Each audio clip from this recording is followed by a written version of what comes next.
Muy buenos días. Le damos ya la bienvenida a Juan Faropa, integrante de la Institución Nacional de Derechos Humanos, que precisamente se encuentra trabajando en un informe donde se hace un análisis, un relato de los hechos ocurridos en Santa Catalina. Bienvenido, un gusto recibirlo.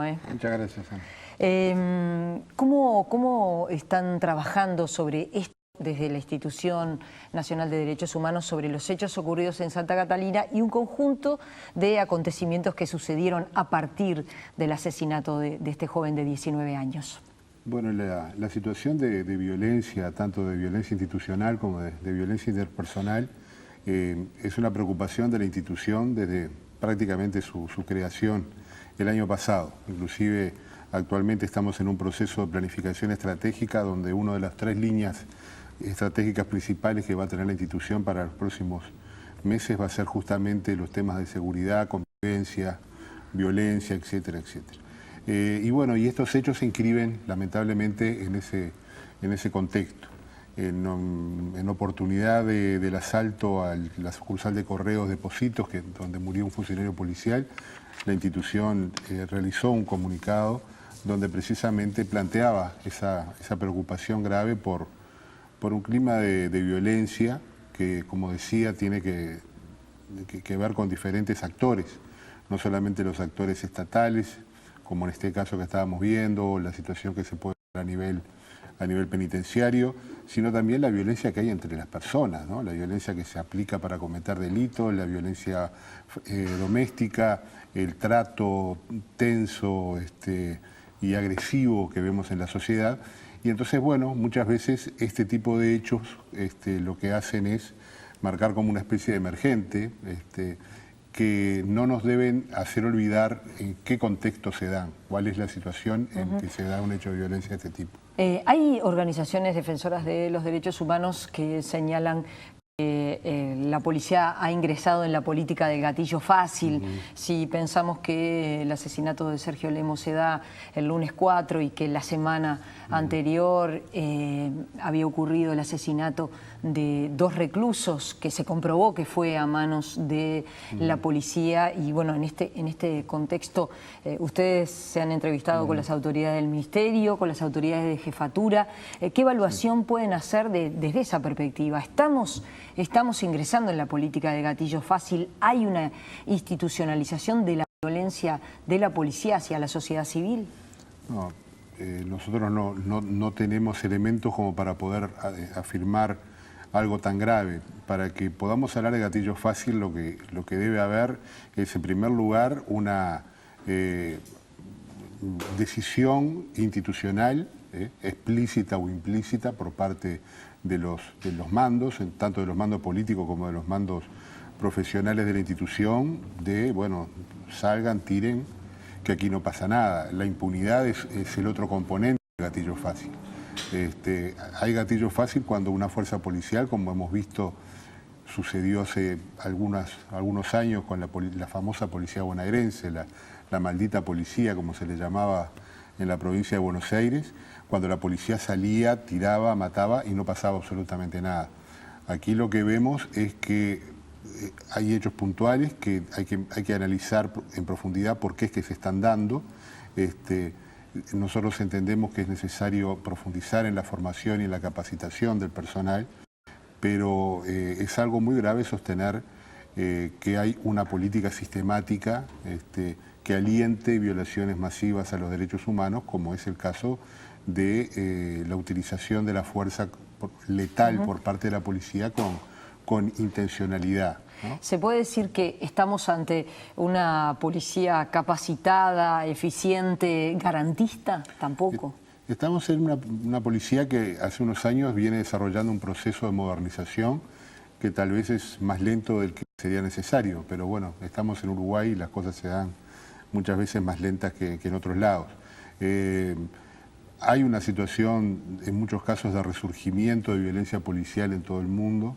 Lo estábamos viendo, por ejemplo, ahora en la campaña electoral para la alcaldía de Nueva York, justamente el tema del resurgimiento de la violencia policial en Nueva York, sobre todo respecto a determinados sectores de la sociedad fue uno de los temas de campaña y lo vemos permanentemente en otros lados, vemos lo que pasa en Brasil, vemos lo que pasa también muchas veces en otras partes de América Latina. Las fuerzas policiales están actuando bajo una enorme presión y eso implica fortalecer justamente la capacidad de actuar bajo presión. La profesión policial es una profesión sumamente delicada, donde en una fracción de segundo una persona, en este caso un funcionario policial, decide sobre la vida y la muerte de otra persona o quizás de la suya misma. Entonces, ¿cuánto pesa lo cultural en esto? Porque pensemos en lo que relata en el auto de procesamiento del policía que finalmente termina procesado con prisión, que le da la voz de alto, le está dando la voz de alto a un joven. Se puede pensar que ese joven no es un asesino, que en realidad tiene miedo de detenerse, que no se detiene por miedo, no por asesino, pero lo primero que se piensa es en que me va a dañar a mí, en que me va a lastimar a mí, y en realidad lo que está haciendo es se escapa porque tiene miedo de ser lastimado. No, a ver, el Estado a través de la policía tiene el monopolio de la fuerza pública.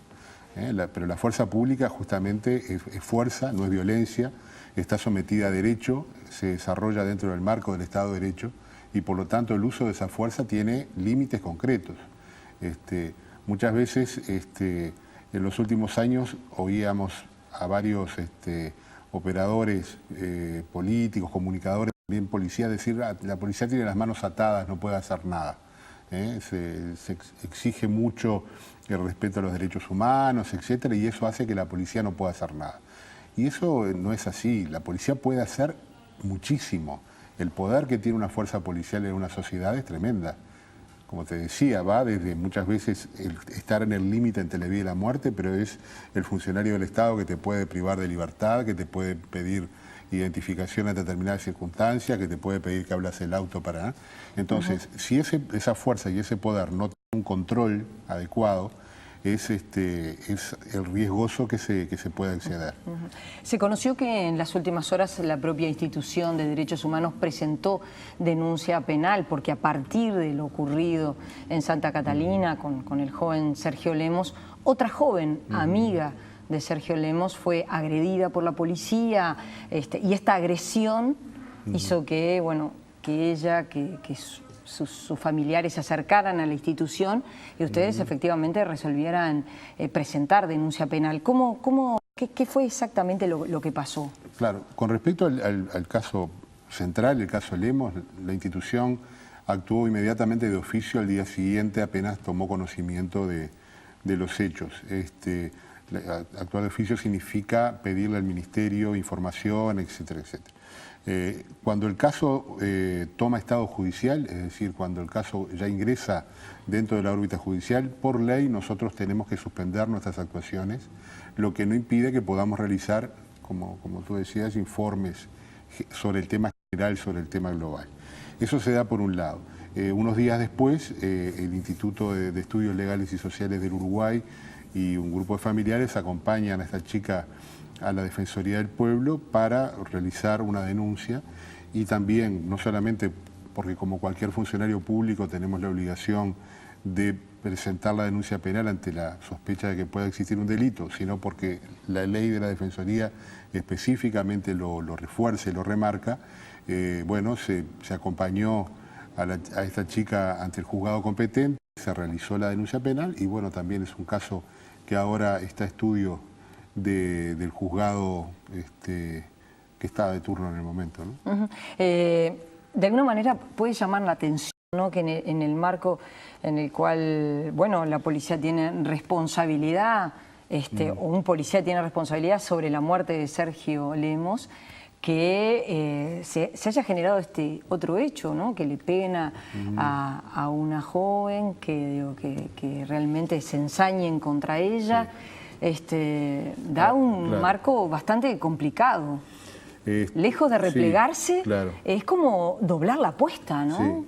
Sí. Es un tema difícil, claro, hablarlo desde aquí, sentado en un estudio de televisión o desde la cátedra o desde un estudio académico puede resultar muy fácil, pero lo que aparece claramente en esta situación es que la situación de violencia se desborda y se desborda frente a una falta de control de la indignación. La gente se indigna, incendia, quema, corta calles, etcétera, etcétera, como también ha pasado en otros lugares donde la gente manifiesta de esa manera su desesperación y su indignación. Y también es posible que se dé de parte de algunos funcionarios policiales en ese marco de presión, en ese marco de gran crispación, respuestas que son también violentas. La diferencia es que por un lado estamos frente a vecinos como vos, como yo, gente común que se indigna de una manera y que protesta de una manera. Por otro lado estamos frente a profesionales en el uso de la fuerza. Y de la misma manera, yo ya he puesto este ejemplo en varias oportunidades, que un cirujano que está en un quirófano no puede decir, vi sangre y me puse nervioso y la situación era de mucha presión, ustedes tienen que comprender y por eso no pude salvar a la vida del paciente. Eso no es una explicación porque se supone que es un profesional que está preparado para eso.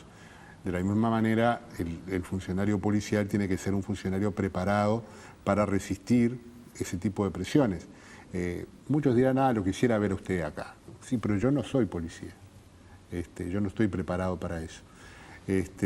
Y también creo que esto tiene que llevar un poco a la reflexión de muchos sectores de nuestra sociedad que contribuyen con esa presión, ¿no? Que exigen una policía más dura, que la policía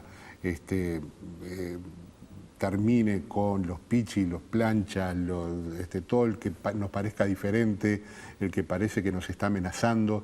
Y eso llega y se transmite y los funcionarios policiales no son robots que no reciben también la sensibilidad de la propia sociedad. En aquellas sociedades donde el Estado incrementó la violencia para tratar de combatir la delincuencia, el resultado fue que se multiplicó la violencia. Tenemos el ejemplo de México, por ejemplo. En una situación totalmente diferente a la nuestra. Sí, pero la política fue de incremento de la violencia. La política es que el presidente anterior de México en un discurso dijo si las organizaciones de derechos humanos y la ciudadanía ven que hay un poco de polvo que está en la vuelta, no se preocupen porque es que estamos limpiando la casa. Y limpiar la casa implicó, ahí sí, dar órdenes a las fuerzas militares, en este caso, que intervinieran en cuestiones de seguridad interna, y el resultado es ese. El resultado es que la fuerza se desboca, las respuestas a la violencia son cada vez más violentas, y después es muy, pero muy difícil poder retrotraerse al punto anterior al primer desborde. ¿Se puede hablar de alguna manera de problemas en la capacitación de la policía? El ministro del Interior también hablaba de las resistencias a la reestructura. Dice, el ministro ve boicot, y se ha investigado sobre eso y tiene elementos para decir lo que dice, ¿verdad? Es decir, que hay un boicot a la reestructura de la policía y uno se pregunta qué pasa con los procedimientos que tiene que seguir la policía para que no ocurran las cosas que ocurren. Sí, bueno, desde la institución no tenemos potestades para hacer comentarios respecto a ese tipo de situaciones que muchas veces corresponden a las manifestaciones de un funcionario de gobierno y bueno, quien lo dice, que es quien responde por ello. Entonces, para nosotros lo que sí hay, porque no lo estoy diciendo ahora, yo repito, lo hemos dicho en varias oportunidades, es una necesidad de ir actualizando permanentemente la formación de los funcionarios del Estado, no solamente de los funcionarios policiales.